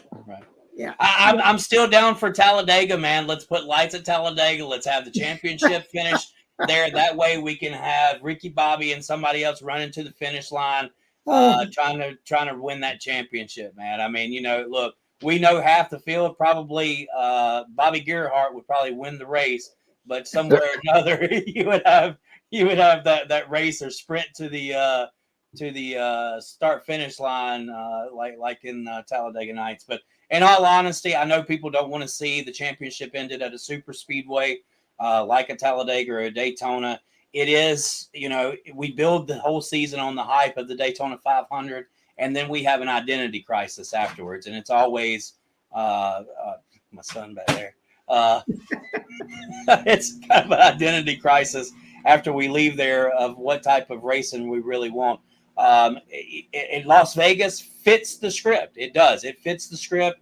It's a great town to celebrate a champion in. We've already done it at Homestead. Atlanta would be a good track, but that's, of course, a certain style of racing there. Atlanta was a great track to finish the season for 20 plus years. I believe we finished the season at Atlanta Motor Speedway, but Las Vegas seems to be what everybody can agree on here. And I would vote with council that Las Vegas deserves that chance to help celebrate a champion. Okay. Yeah, I like the idea of Las Vegas. I would put my vote in for that. But, I'm open to other possibilities as well. I know NASCAR's looking at it, and we'll see what they come up with. But Nashville, I think, is a little more iffy. It does fall into the intermediate. It would fall into the same kind of track as Phoenix, for that matter, with the 1.3. I think Phoenix is exactly a 1 mile flat oval that they race on. This would be a tri-oval, considered a super speedway, as their name implies. So we'll see what NASCAR comes up with that. But Atlanta might work as well. Like you said, for 20 some years, they've had it in there. But I think there was a reason why they stopped going there too. And it's a different track than it was for so many years as well. So that's something to kind of keep in mind. I'm not in favor of the super speedway. They do start the season at Daytona, and they have ended the season, the regular season, at Daytona. Not the season in whole, but the regular season ends at Daytona. So I kind of like that idea. And so I'm okay with that, but not for your championship race, where you're running for the championship. I don't think it's a good idea to do that. But I'd be open to just about anything, really, other than Phoenix at this point. Jay? Yeah, Sharon, I was going to say, Sharon, don't make me target you. I was going back at Chris here on this one. I don't want to be called a liar, so I said I was going to agree, disagree. I missed my one disagree, and that is with Daytona. Kind of NASCAR, from the history of the sport, sounds good on paper. But do you really want your champion determined in a race that we know Daytona can be? And that could be anybody could win it. You're realistically looking at, of the 4 championship drivers, it's who finished the worst or the best of the worst being wrecked out. And I just don't want to see that. And you really run that risk when you talk about Daytona. Atlanta, that one's kind of iffy. I don't know. I know it's listed as it races like the super speedway. Speed-wise, that's what it's considered, but it is still that 1.5 miles. We didn't see as bad of anything goes that we do at Talladega or Daytona. So I'd be okay with thinking about that one. However, you guys talk about the weather. I was there in 96, 97. It's cold. And that was when it was as deep into November as like November 10th time frame. Because I remember being there and even hanging around, cold as it was. I hung around for Jeff Gordon's championship celebrations. So that one, again, I would put on the list of possibility. It certainly has put on some good racing. And again, isn't the same style of super speedway that Talladega and Daytona is, where it's as wild and crazy, but it is still racing like a super speedway. So if I were to rank them, I would definitely put Las Vegas as next. Atlanta, yeah, probably the next one. Then maybe Nashville versus Texas.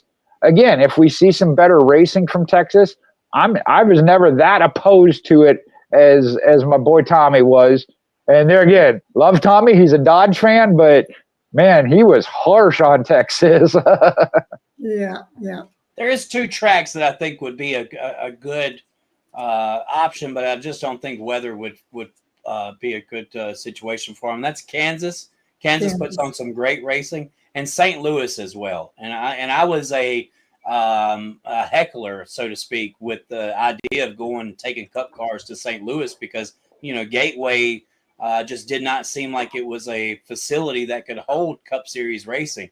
But after being there for the last 4 or 5 years, we have seen some awesome racing there. Mm-hmm. And you've had guys like Michael McDowell pick up a win. So you know that track is very lenient to this style of race car, and it really puts everybody on an even playing field. And that's what you want to see out of a racetrack. And I think that's what Phoenix kind of offers us that we're taking advantage of right now. The fact that it is kind of anybody's racetrack. You go to some of these racetracks and Cup teams focus on this style of racetrack versus another. And you see that as the year progresses.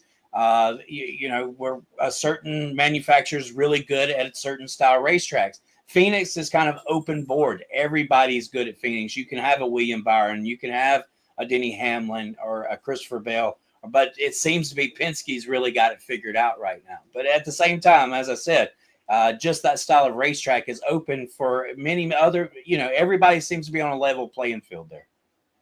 Okay, I'm a Midwesterner, so open disclosure there.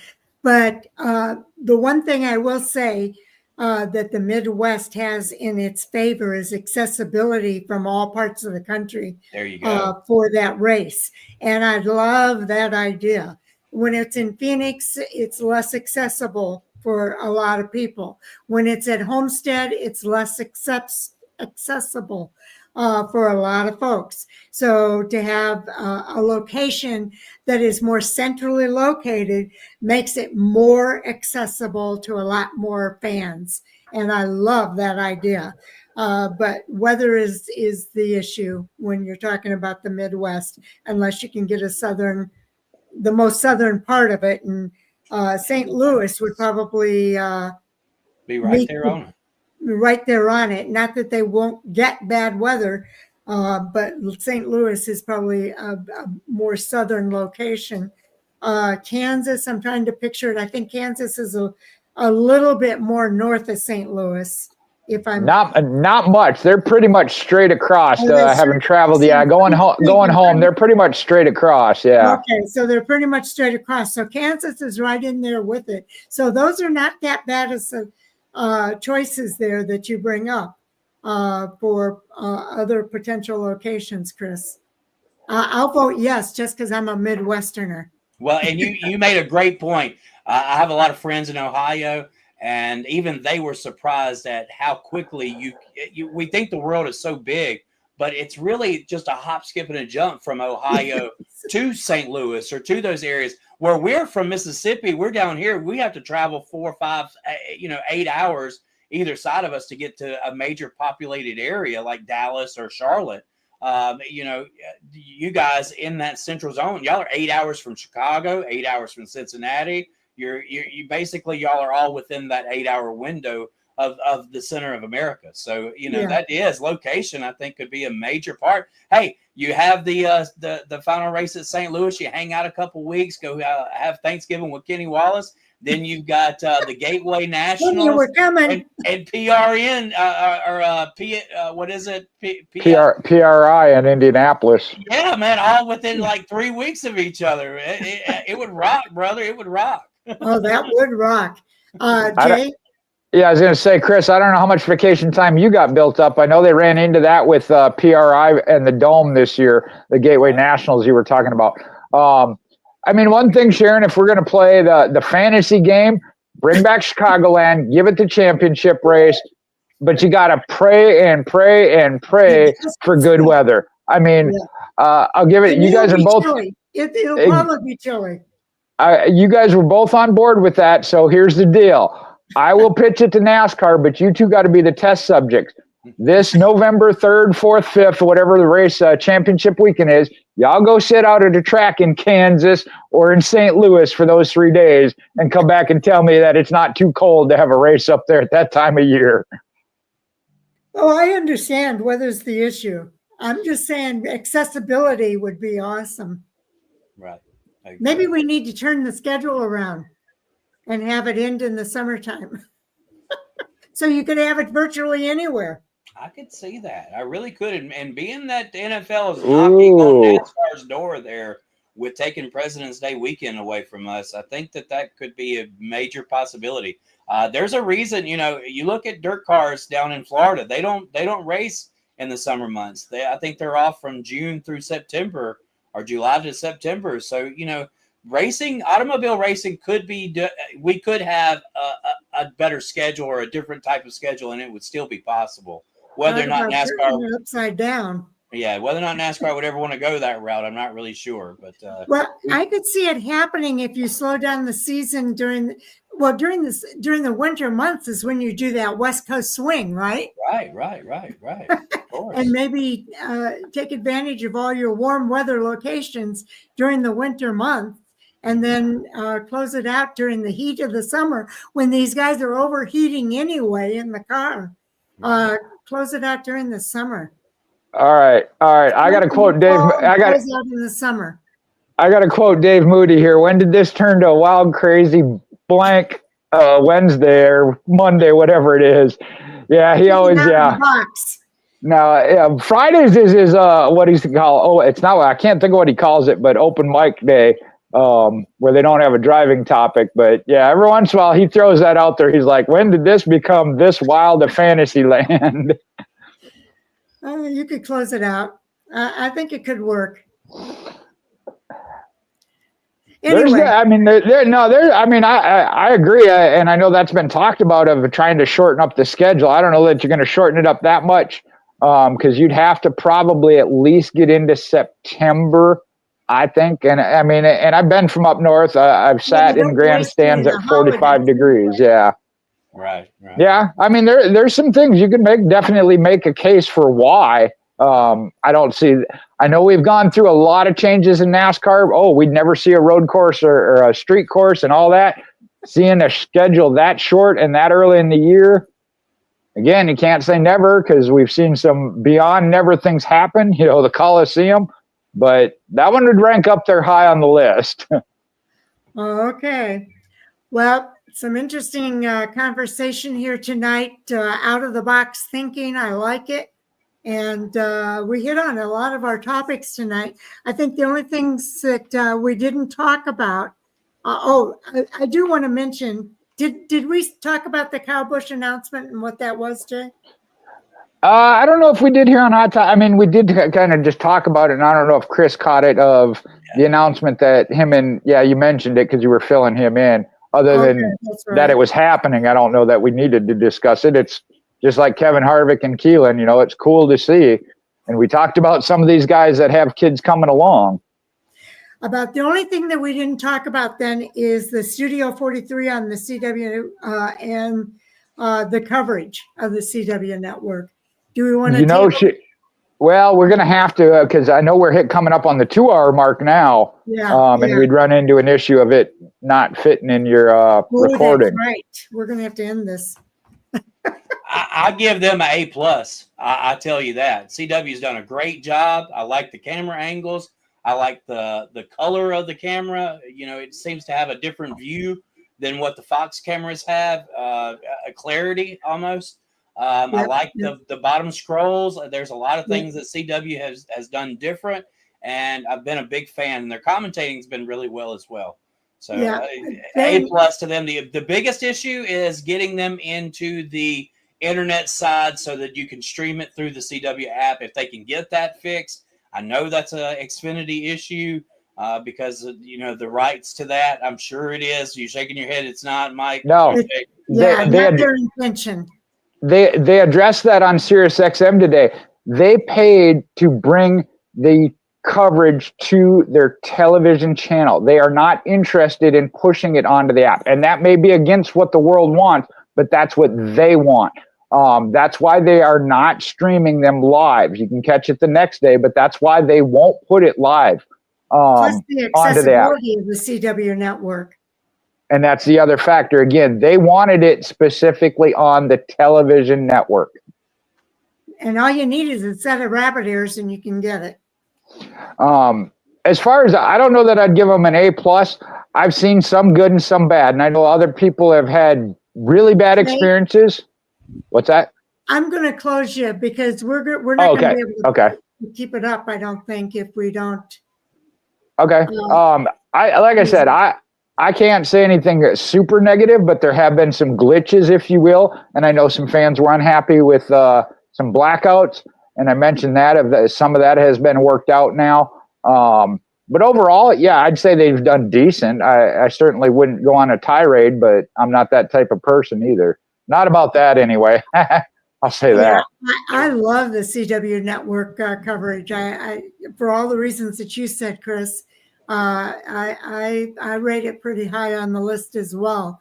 So I won't restate all of that. But let's go around the horn and talk about your sign off, where fans can find you, and that sort of thing. Jay?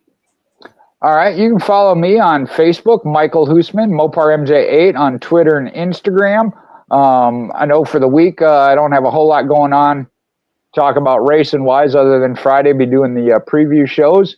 And we are not racing this weekend, but I know somebody else that is down there south of me. So go ahead, Chris. Yeah, that's right. You can find us at Why Not Motorsports Park this weekend. We're going to have Hunt the Front Racing Series Super Late Models at our racetrack, celebrating our season opener. The Battle of the States was supposed to be our season opener a couple of weeks ago. Unfortunately, rain got us, so it's been rescheduled to April 5th. But we're looking forward to a great weekend.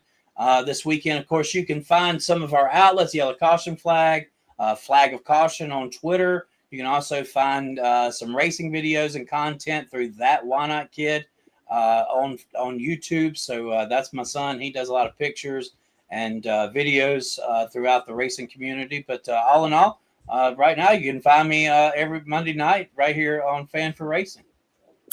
And I'm Fan4Racing Sharon, and I'll be busy all week. We do have an interview coming up for Patrick Staropoli. Let me check my email real quick and see if he's gotten back to me yet. Nope, no. We are trying to get an interview with Patrick Staropoli. He might be traveling back. If he went to Five Flag Speedway, I would imagine he probably traveled back. Oh, that could be too, yeah. Segala, because he was at Five Flag Speedway this week. So I probably am going to hear from him tomorrow, and we'll see if we can't get an interview with him done either Tuesday night or on Thursday night. And I know, Jay, you're available if it's on Thursday night, so we'll see if we can't work that out. That might be a travel day for him because I know he's racing at Martinsville. That's true. Yeah, he'll be headed to Martinsville, so we'll see what happens. The announcement came out. He's going to be racing at Martinsville with Cook Racing Technologies. He's going to be racing with Sam Hunt Racing in the Xfinity Series this week. So I think it's going to be a lot of fun to see Patrick Staropoli in NASCAR this weekend. He continues to have the 5-race deal with Venturini Motorsports in the Arca Menard Series. So we'll see him next at Talladega. So we've known Patrick for a long, long time, and I'm looking forward to chatting with him and catching up with him. And I watched his peak challenge video that he put together to be a part of that. And it was a lot of fun kind of going back and watching that. He was very creative. If you've not seen it, I would recommend everybody go to his website and check that out. It's pretty interesting. But I'm Fan4Racing site on Twitter or X, whatever it's called, and Fan4Racing blog and radio at Facebook. Our Facebook page has hit, not our Facebook page, but our website has hit its limit. I'm not able to post much else up there right now. I kind of eliminated a few things to be able to post the notice that if you want to see our videos, you need to come to the YouTube channel to see our videos because we're not going to be able to post those over at the website anymore. And so everything is over at our YouTube channel, Fan4Racing Radio on YouTube. So check us out there. We've got a lot of videos up already and more coming. So stay tuned for more there. Well, we definitely had a busy day/night. Chris, great to have you on. Glad to have you on as part of the team this year. So we'll talk to you again. May see me Saturday night. I don't know if that excites you or not, but no, I'm just kidding.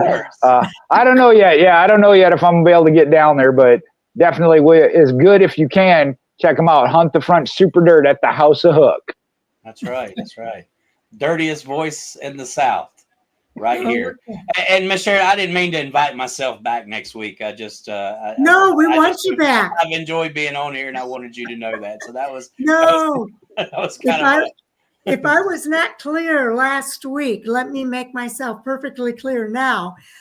Chris, you have a permanent home here at Fan4Racing as for our Hot Topic Sound Off discussion, and I might even call on you if Jay becomes unavailable for whatever reason. We might call on you to help us out with some review kind of stuff as well. So you are part of our Fan4Racing crew. Thank you much. Glad to be here. We're happy to have you. And Jay, we appreciate all that you do as well. Yeah, I always enjoy it. And again, great to have you here, Chris. And we'll talk to you next week. Sharon, you're going to hit that 2-hour mark. I know. Bye. Okay, good night, everybody. We'll see you on the other side when we do the previews. Take care. Bye-bye.